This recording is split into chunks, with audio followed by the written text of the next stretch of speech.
Hi అండి. Welcome to హరాయాస్ journey. ప్రతి సంవత్సరం లాగానే ఈ సంవత్సరం కూడా సంక్రాంతికి మా అత్తగారి ఊరు వెళ్ళాము. సో, ఈరోజు వీడియోలో మా అత్తగారి హోమ్ టూరు, ఫెస్టివల్‌కి నేనే పిండి వంటలు వండాను, అండ్ ఇక్కడ మేము టైం ఎలా స్పెండ్ చేశామనేది చూపిస్తాను. ఊరు దగ్గరలో కొండలు, చుట్టూ గ్రీనరీతో చాలా పీస్‌ఫుల్‌గా, సైలెంట్‌గా, చాలా బ్యూటిఫుల్‌గా ఉంటుందండి. ఫుల్లు చలిగా ఉంది. మా స్వెటర్స్ అన్నీ ఊర్లోనే ఉన్నాయి. సో, దుప్పటి కప్పుకొని వెళ్తున్నాము.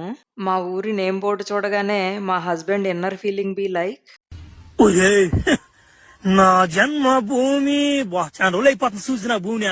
పేరుకిది మా హస్బెండ్ వాళ్ళ ఊరే కానీ, నేను కూడా ఇది సొంత ఊర్లా ఫీల్ అవుతాను.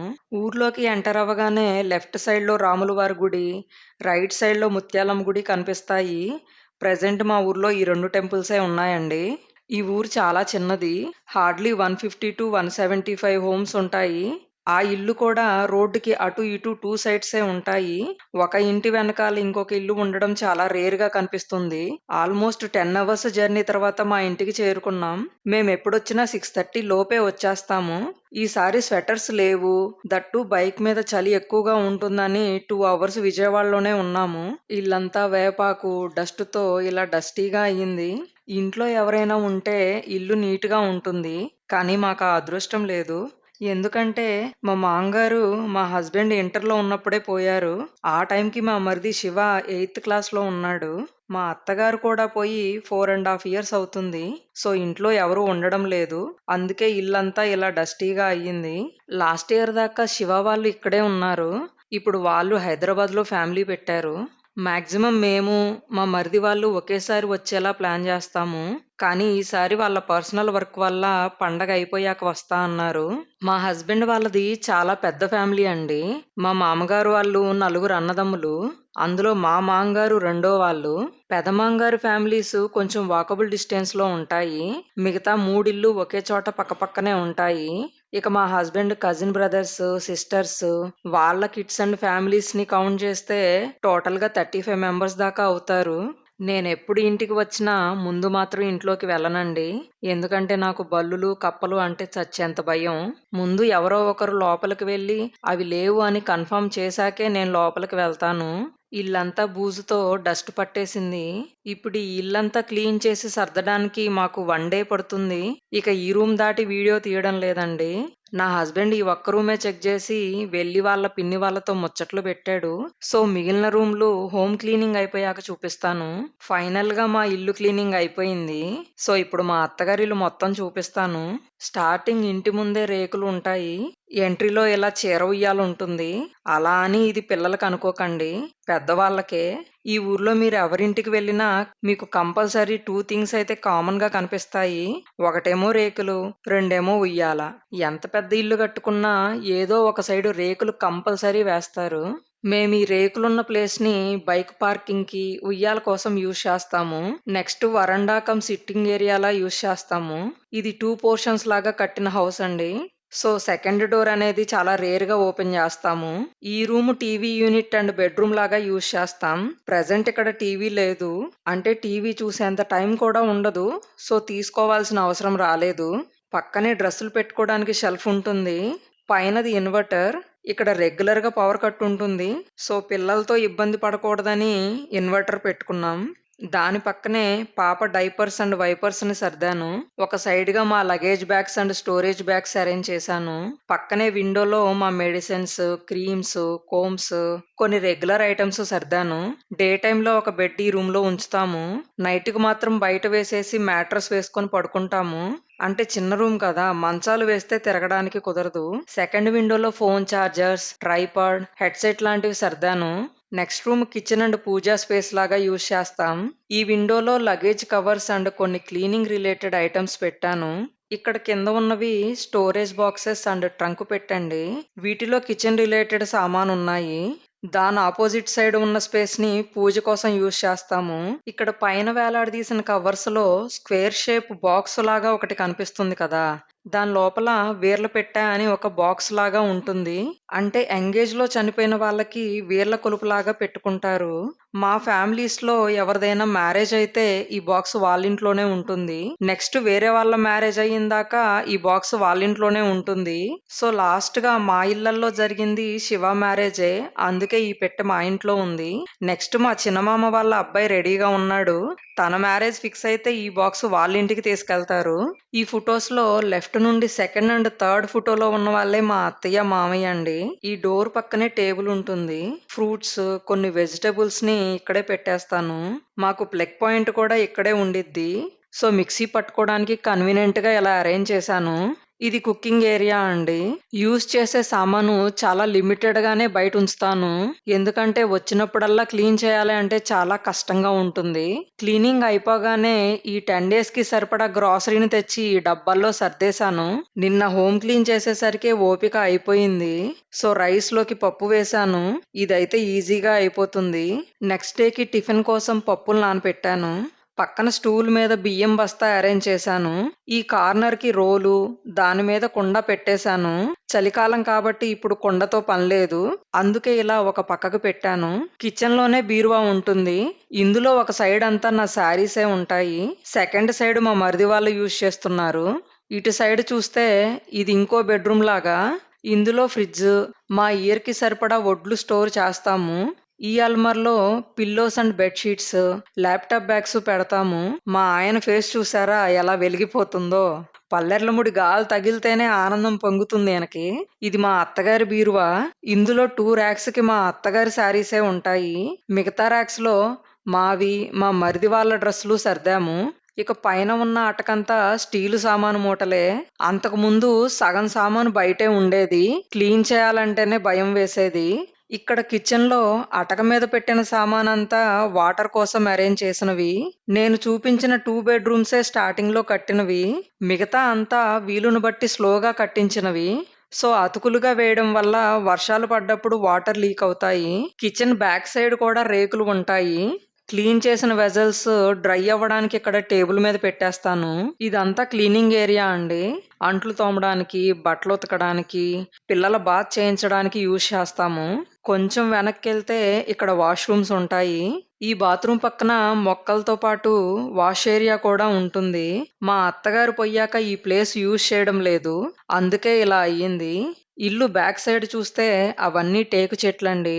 బ్యాక్ సైడ్ ఉన్న ప్లేస్ అంతా మా నలుగురు మామలది. దీనిలో గేదెల కోసం జాడు వేస్తారు. నాకు తెలిసి అటు ఇటుగా 1 ఎకరం దాకా ఉండొచ్చు ఈ ప్లేస్. దాని చుట్టూ టేకు చెట్లుంటాయి. ఈ ప్లేస్‌లో ఎవరి భాగంలో వాళ్ళకి సెపరేట్‌గా ఉప్పలమ్మ గుడి ఉంటుంది. ఈ చెట్ల వల్ల ఆ గుడి కనిపించట్లేదు. Hi. We came to Kalyanamudi, my motherland, my fatherland, my land. ఇదేనా? ఈ ఊర్లో ఆల్మోస్ట్ అందరిళ్లలో ఒక చిన్న టెంపుల్ లాగా ఉంటుంది. మాకు ఉప్పలమ్మ టెంపుల్ ఎలాగో కొంతమందికి ఎల్లమ్మ తల్లి అలాగా. ఇంకొంతమందికి ఇద్దరు దేవతల గుళ్ళు ఉంటాయి. ఇక్కడ ఏ పని మొదలు పెట్టాలన్నా ముందు ఉప్పలమ్మ గుడి దగ్గర కోడిని కోసి స్టార్ట్ చేస్తారు. మా పుట్టింటి సైడ్ ఇవన్నీ లేవు కాబట్టి అలవాటవ్వడానికి నాకు చాలా టైం పట్టింది. మా మూడిళ్ళు ఒకేలాగా ఉంటాయి. అందరికీ చాలా ఖాళీ ప్లేస్ ఉంటుంది. ఇంటి ముందు ఒక సైడ్‌కి కొన్ని మొక్కలుంటాయి. మేం లేనప్పుడు మా పక్కన ఉన్న అత్తలే చెట్లకి నీళ్లు పోస్తారు. చీకటి పడగానే ఇంటి ముందు లైట్ వేసి మార్నింగ్ ఆపేస్తారు. ఇంటి ముందు డైలీ కసువు ఊడుస్తారు. మా పాప డ్యూటీ ఎక్కేసిందండి. ఊరికి వస్తే చాలు నా పిల్లలిద్దరూ అసలు నా మాటే వినరు. ఇదేమో ఒక చోట ఉండదు. మట్టిలో పడి పొర్లుతుంది లేదా వాటర్ దగ్గరికి వెళ్ళి ఆడుతుంది. మాకంతా ఓపెన్‌గా ఉండడం వల్ల ఒక సైడ్ డోర్ వేస్తే ఇంకో సైడ్ నుండి బయటకి వెళ్తుంది. మావాడైతే ఫుడ్ తినడానికే ఇంటికి వస్తాడు. మిగతా టైంలో మేం వెతుక్కోవడమే ఎటు వెళ్ళాడా అని. అసలు ఇంట్లోనే ఉండడు. మా పాపకి స్నానం చేయించి 5 మినిట్స్ కూడా అవ్వలేదు. అప్పుడే మట్టిలోకి వెళ్ళింది. నాకు ఊర్లో ఉంటే అసలు పనవ్వదండి వీళ్ళ వల్ల. ఇక్కడ కనిపిస్తున్న వాళ్ళే మా అత్తలు. రెడ్ శారీలో ఉన్న అత్తయ్య మూడో మామ వాళ్ళ వైఫ్. పక్కన యెల్లో శారీలో పొయ్యికి పసుపు కుంకుమ రాస్తుంది వాళ్ళ అమ్మాయి. రామ చిలకమ్మ తాతయ్య అన్ని పెట్టిండు ఆ సినిమాలో. వెంకటేష్ రామ చిలకమ్మ ప్రేమ ఇప్పుడు ఎంట్రీ ఇచ్చింది మా 4గో మాంగారు. ఈ అత్తయ్య వాళ్ళకి 2 అమ్మాయిలు, 1 అబ్బాయి. అంటే నాకు రెండవ మరిది. ఫెస్టివల్‌కి మా ఆడపిల్లలు వచ్చారు. రెండో మరిది వాళ్ళు జర్మనీలో ఉంటారు. సో రావడం కష్టమే. పాకం తిప్పుతున్న అత్తయ్య 4గో మామ వాళ్ళ వైఫ్. ఈ అత్తయ్యకి 2 అబ్బాయిలు. వాళ్ళు ఫెస్టివల్‌కొచ్చి ఇక్కడే ఉన్నారు. నేను యూట్యూబ్ స్టార్ట్ చేశాక మా వాళ్ళని కలవడం ఇదే ఫస్ట్ టైం అండి. రాగానే ఎందుకు, అవసరమా అంటారేమో అనుకున్నాను. కానీ అనుకున్న దానికి క్వైట్ ఆపోజిట్‌గా జరిగింది. మా వాళ్ళందరూ భలే కోఆపరేట్ చేస్తున్నారు. ఇంకా ఆ వీడియోస్ చేసి పెట్టు, ఈ వీడియోస్ చేసి పెట్టు అని ఐడియాస్ ఇస్తుంటే చాలా హ్యాపీగా అనిపించింది. మా అత్తగారు పొయ్యాక ఇంట్లో పిండి వంటలు వండడం ఇదే ఫస్ట్ టైం అండి. సో ముందు అరిసెలతోనే స్టార్ట్ చేశాను. పిండి కలిపే యెల్లో హూడీ అతను నా 3వ మరిది, చిన్నమాంగారి పెద్దబ్బాయి. హోమ్ టూర్ చేసేప్పుడు ఎంట్రీ ఇచ్చాడుగా, తను 4గవ మరిది. ఇక మా పెదమాంగారి ఫ్యామిలీ గురించి చెప్పాలంటే ఆయనకి 2 అబ్బాయిలు, 1 అమ్మాయి. మా ఇద్దరి బావగార్ల ఫ్యామిలీస్ ఊర్లోనే ఉంటాయి. ఇక్కడ వీడియో తీస్తుంది మా చిన్నబావగారి పెద్దమ్మాయి. మా చిన్నబావగారికి 2 అమ్మాయిలే. సో మా అబ్బాయిని చాలా గారాబం చేస్తారు. నా 2 పిల్లలు బాగా అలవాటు వాళ్ళకి. ఒక్కొక్కసారి అక్కడే స్నానాలు చేస్తారు, అక్కడే తింటారు. మేం బయటికి వెళ్ళినప్పుడు తిరిగి వచ్చేదాకా అక్కడే ఉంటారు. ఇక్కడ బ్లాక్ హుడీలో ఉంది మా పెదబావగారి చిన్నబ్బాయి. మా పెదబావగారికి 2 అబ్బాయిలే. పెద్దోడు తన పర్సనల్ వర్క్ వల్ల పండక్కి రాలేదు. అయిపోయింది, ఖతం, finish, ta-ta, bye. Come on, finish. ఇదిగో చూసుకో నా సట్టి, ఖాళీ ఎంటీ సట్టి, ఫినిష్. మొత్తానికి ముచ్చట్లతో అరిసెలు చేయడం అయిపోయాయి. అరిసెల తర్వాత నెక్స్ట్ డే మార్నింగ్ చెక్కలు, చక్రాలు చేశాము. మాకు జనాలు ఎక్కువ కాబట్టి పని కోసం ఎక్కువగా ప్రెజర్ తీసుకోవాల్సిన అవసరం లేదు. ఇక్కడ గ్రీన్ డ్రెస్ లో ఉన్న అమ్మాయి నా హస్బెండ్ కి సిస్టర్, నాకు ఫ్రెండ్ అనే ఇంట్రో ఇవ్వచ్చు. పక్కన ఉన్న అమ్మాయి మా చిన్నబావగారి చిన్నమ్మాయి.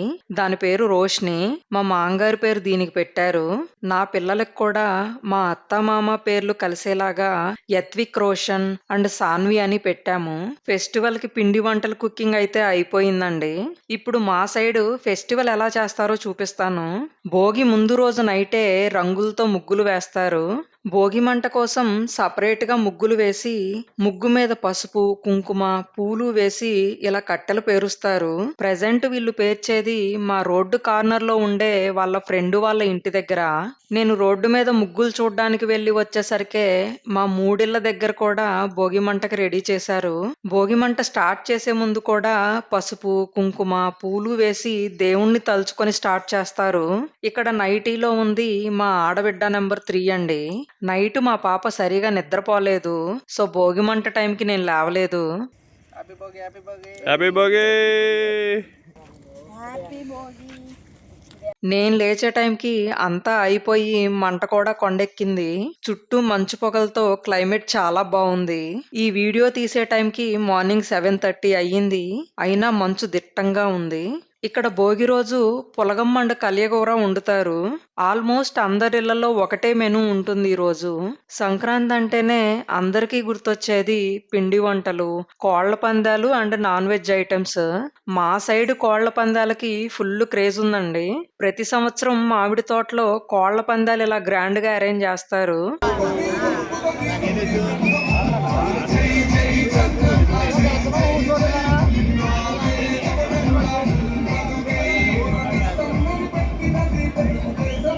పండగ 3 days ఫుల్ రష్ ఉంటుంది ఇక్కడ. మా ఊరి కట్టుబాట్లు, ఆచారాల గురించి ఇంకా చాలా ఉన్నాయి చెప్పడానికి. మొత్తం పండగ కవర్ చేయొచ్చు కానీ ఇప్పటికే వీడియో చాలా లాంగ్ అయ్యింది. సో ఇక్కడతో ఆపేస్తున్నాను. ఈ వీడియో మీకు నచ్చితే లైక్ చేయండి, షేర్ చేయండి, సబ్స్క్రైబ్